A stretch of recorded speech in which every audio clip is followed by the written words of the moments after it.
Almost confirm అనుకుంటా కదా Vijay Thalapathy CM. Confirm అనుకుంటే ఏంది, కన్ఫర్మే. నాకు హ్యాపీ అనిపించింది ఏంటంటే క్యాష్ని చూసి సీట్లు ఇచ్చుడు, క్యాష్ని చూసి నాయకుడిని గెలిపించుకుంటారు. నేను ఒక బీసీనే కానీ నాకు ప్రజల మంచి కోరేటోడు ఎవరైనా వాళ్ళని గెలిపించాలనుకుంటా. విజయ్ తలపతి ఒక ఎస్సీఓ ఎస్టీఓ అనుకుంటా, కానీ ప్రజల మంచి కోరే వ్యక్తి సీఎం అవ్వబోతున్నాడు.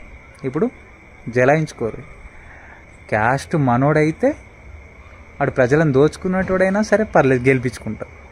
ఓ చిడికేయాలి.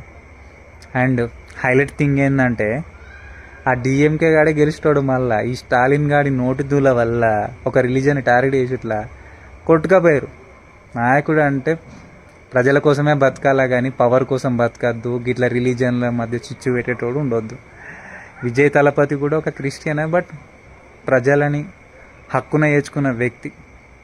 అండ్ చరిత్ర సృష్టించిండు అబ్బా. ఒక సీనియర్ ఎన్టీఆర్, ఒక జయలలిత తర్వాత ఆ లెవెల్లో గెలిచిండు Vijay Thalapathy. Anyway, congratulations to Vijay Thalapathy and congratulations to Tamil Nadu.